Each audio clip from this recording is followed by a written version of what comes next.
Namo Buddhaya. Saudara-saudari pemirsa Kompas TV dimanapun Anda berada, jumpa lagi dengan saya Wiwi dalam acara Mutiara Iman. Saudara, apapun yang terjadi adalah kebaikan yang harus kita lakukan. Dan bila kebaikan kita lakukan, maka kebahagiaan akan menyertai kita semuanya. Maka dalam kesempatan yang berbahagia ini, kami menghaturkan doa yang tulus dari hati yang paling dalam. Semoga kita semua, Anda pemirsa juga, merasakan kebahagiaan dan memiliki kebahagiaan yang luar biasa. Tentu saja kita semuanya dalam kondisi sehat. Dan saudara, bagi saudara kita yang tidak sehat atau kurang sehat pada hari ini, ada yang di rumah sakit, ada yang di rumah merasakan kurang sehat, maka dengan kebahagiaan, dengan karma baik kita bersama, Anda semua dalam keadaan bahagia. Dengan kebahagiaan Anda mendapatkan sehat, dan kesehatan adalah kunci utama untuk menjadi orang bahagia. Nah, saudara, di tengah-tengah kita bersama, saya akan ketengahkan tema anak bukan investasi di masa tua. Saudara, kenapa saya mengambil tema ini? Karena di masyarakat, di dalam kehidupan sehari-hari, orang selalu berpikir bahwa kita nanti di dalam keluarga tentunya ya, kalau sudah memiliki anak, maka anak harus berbakti kepada saya. Ketika saya tua nanti, anak harus membangun kehidupan rumah tangga dan mengerti saya. Kemudian mereka bisa saya jadikan sebagai sandaran hidup, menghidupi saya. Jadi masa tua saya nanti tergantung kepada anak saya. Keadaan seperti ini memang tidak salah. Tidak ada yang salah, karena orang tua bila nanti tua memang dia perlu sandaran. Tetapi ada tanda kutip, sandaran bukan berarti menyerahkan sepenuhnya kehidupan untuk menjadi beban kepada anak. Karena apa? Karena anak memiliki kehidupan pribadi. Mereka akan membangun kehidupan yang lebih baik untuk masa depannya. Kalau orang tua selalu berpikir, kenapa anakku tidak mengunjungiku? Kemudian, kenapa anakku tidak menelponku? Ada lagi, kenapa sudah tanggal sekian anakku tidak mengirimkan uang untukku? Apakah pengorbananku di masa lalu sudah dilupakan? Apakah mereka tidak peduli lagi denganku? Apakah kehidupanku sudah tidak berguna? Keadaan semacam ini sering sekali kita dengarkan di masyarakat. Oleh karena itu, bila kita memiliki anak, kita harus memiliki hal-hal yang sangat penting yang harus kita lakukan. Apakah itu? Yang pertama, kita harus berpikir bahwa anak adalah ladang sebagai kasih sayang. Semua kasih sayang orang tua diberikan kepada anak, itu memang kewajiban orang tua. Tetapi kita tidak sepenuhnya mengandalkan kehidupan tua kita nanti kepada anak. Di dalam kehidupan sehari-hari, siapa orang tua yang tidak sayang kepada anaknya? Karena apa?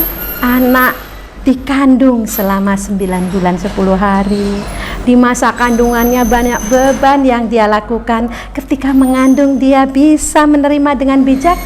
Kenapa? Ketika anak-anak sudah dewasa, kita berpikir bahwa mereka harus menghidupi kita. Makanya kita harus berpikir baik-baik. Jangan pernah berpikir yang seperti itu. Biarkan kehidupan anak penuh dengan cinta kasih. Biarkan anak dewasa tumbuh berkembang dengan cinta kasih kita. Karena sebagai orang tua harus memberikan cinta kasihnya kepada anak. Karena di dalam Karanyameta Sutta, bagikan seorang ibu yang mempertaruhkan nyawanya melindungi anak-anaknya. Tidak ada seorang ibu yang memikirkan dirinya ketika dia punya anak. Dan ini lakukan dengan tulus, Orang tua saya yakin dimanapun Anda berada, pasti sudah melakukan hal ini dengan tulus. Tidak ada pemikiran untuk hal-hal yang lain. Yang dilakukan hanyalah bagaimana memberikan kasih yang baik, bagaimana mendidik mereka dengan baik, bagaimana memberikan dharma kepada mereka dengan baik, sehingga mereka bisa tumbuh menjadi anak-anak yang lucu, anak-anak yang memiliki kemandirian, anak-anak yang bisa mengerti orang tua dan mengerti dirinya sendiri. Inilah orang tua memiliki ladang, bahwa mereka adalah mendidik anak dengan kasih sayang yang sejati. Maka disebut sebagai orang tua adalah mendidik dengan baik, dan anak adalah ladang kasih sayang bagi orang tua. Nah saudara, sebelum saya membahas yang berikutnya, jangan kemana-mana, saya akan kembali lagi setelah yang berikut ini.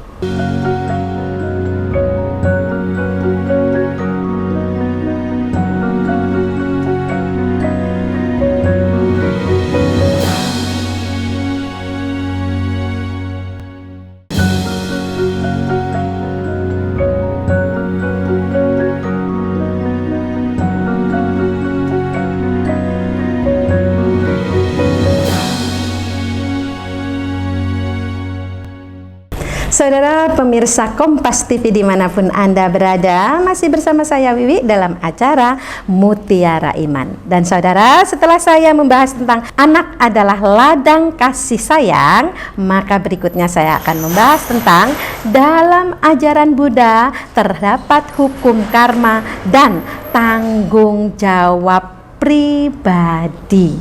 Ingat saudara, kita sudah membesarkan anak, benar.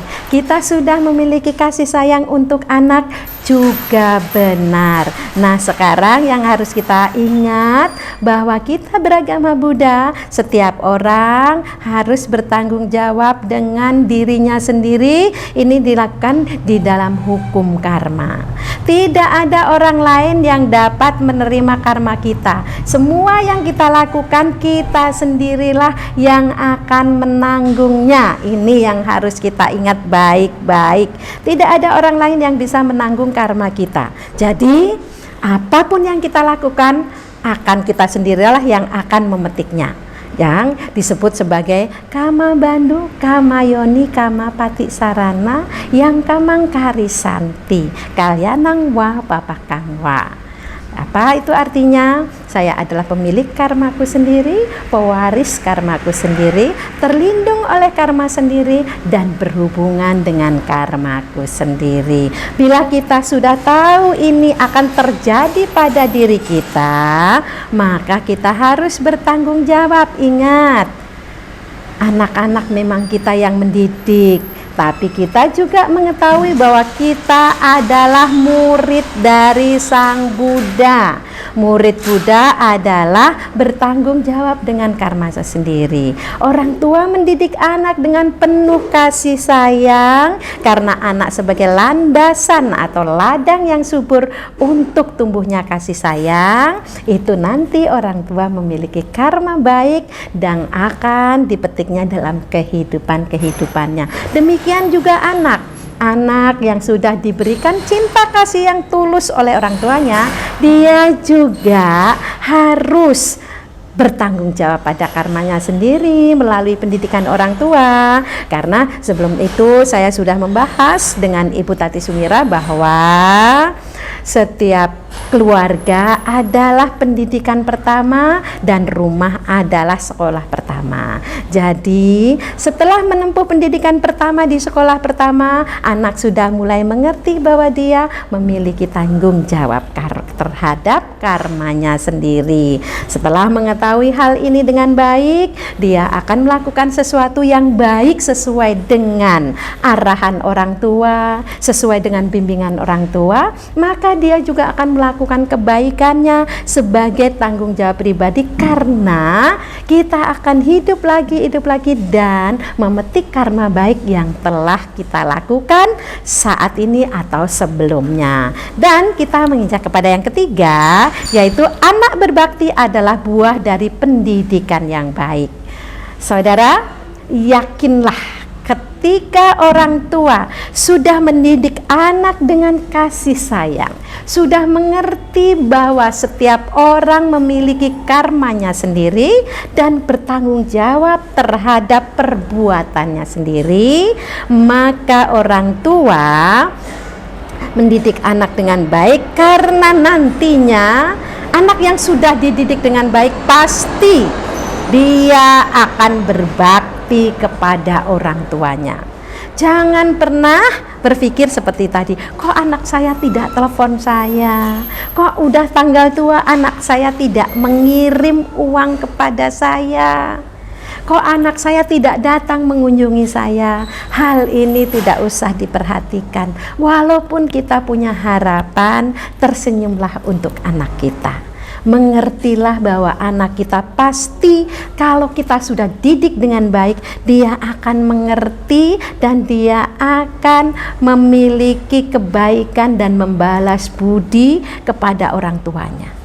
Kenapa? Karena sudah dididik dengan baik. Dia mengerti jasa kasih sayang orang tuanya, tidak akan pernah dia lupakan. Bila anak terlupakan sedikit, memang setiap orang memiliki kesibukan. Kita juga harus berlapang dada sebagai orang tua. Anak saya tidak mengunjungi saya karena dia memiliki kesibukan. Yakinlah kalau kita sudah didik anak dengan baik, dia pasti akan berbakti kepada orang tua. Dia dengan keluarganya akan hidup bahagia. Kemudian dia juga akan menelpon bila anak kita berada di tempat yang jauh. Tanpa kita minta pun dia pasti akan mengirimkan uang sebagai rasa bakti anak kepada orang tua, dibutuhkan atau tidak butuhkan, atau mungkin orang tua nanti ingin membeli apa, pasti anak juga akan mengerti, akan mengirimkan uang kepadanya. Dan pasti kalau anak jauh pasti akan menelepon, apa kabar papa, apa kabar mama. Karena apa? Karena sudah kita didik dengan baik, dia sudah memiliki keadaan yang lebih baik dan dia sudah diberikan kemandirian. Jadi setiap orang tua tidak usah khawatir tentang hal ini. Dan setelah kita mengerti dan anak berbakti kepada kita, ini hasil apa? Hasil cinta kasih yang kita berikan kepada anak-anak. Cinta kasih sejati orang tua tidak akan pernah luntur. Kadang orang tua berpikir begini, oh iya, anak saya walaupun dia sudah besar, dia tetap anak kecil saya tetap memikirkannya. Ini adalah wajar, tetapi kasih sayang itu harus tetap kita perhatikan sebagai anak. Nah saudara, sebelum saya membahas yang berikutnya, jangan kemana-mana karena saya akan kembali lagi setelah yang berikut ini.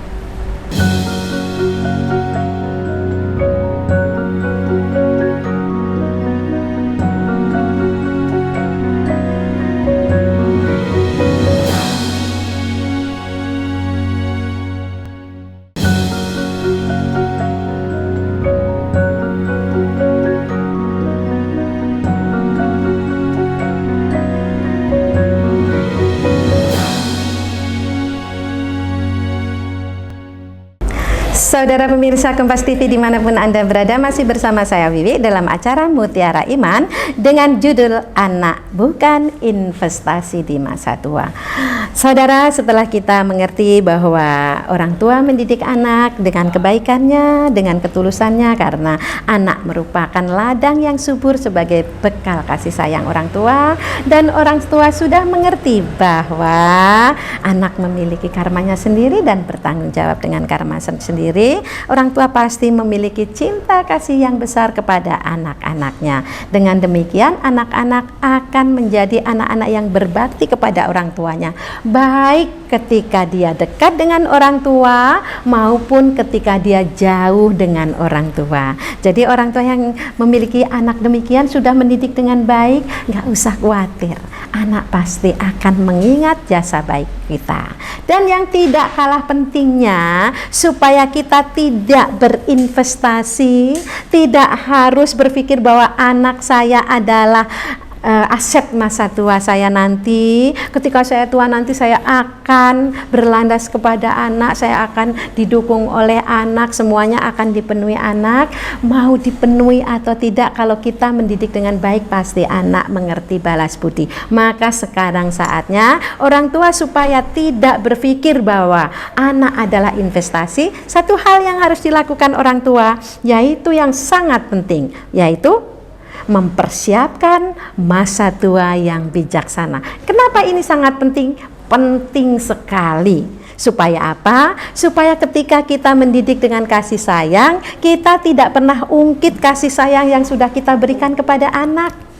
Kita hanya berpikir kasih sayang orang tua hanya memberi, tidak akan kembali, tidak minta kembali. Makanya kita harus melandasi diri kita. Kita harus memberikan yang terbaik kepada diri kita, yaitu persiapan lahir dan batin. Dua hal ini. Persiapan lahir apa? Persiapan lahir adalah tentu saja kesehatan fisik.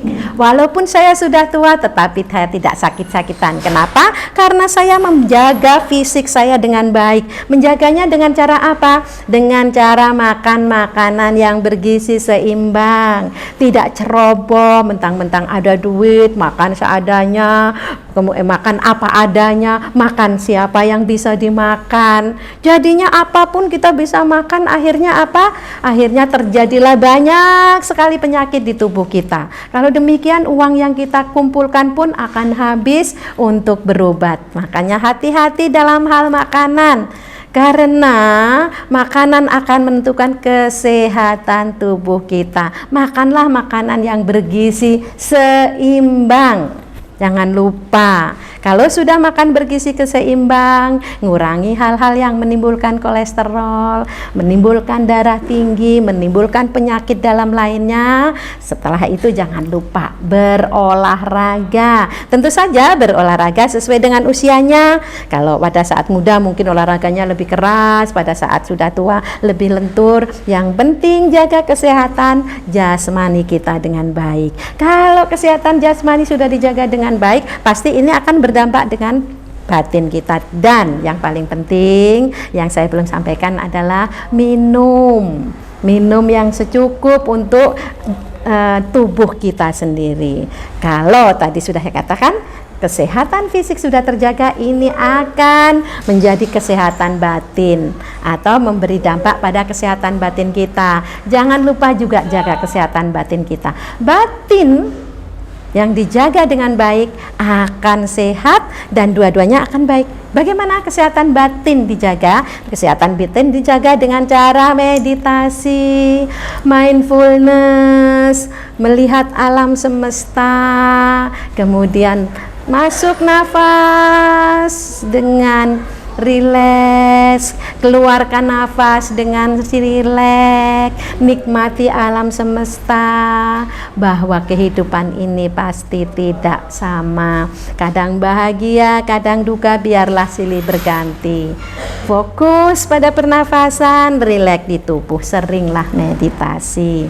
Setelah itu bersosial dengan masyarakat, hidup dengan keadaan yang lebih baik, misalnya pergi ke wihara, membaca parita, berdana, memberi walaupun sedikit kepada yang membutuhkan, kita akan dapat pergi ke alam surga.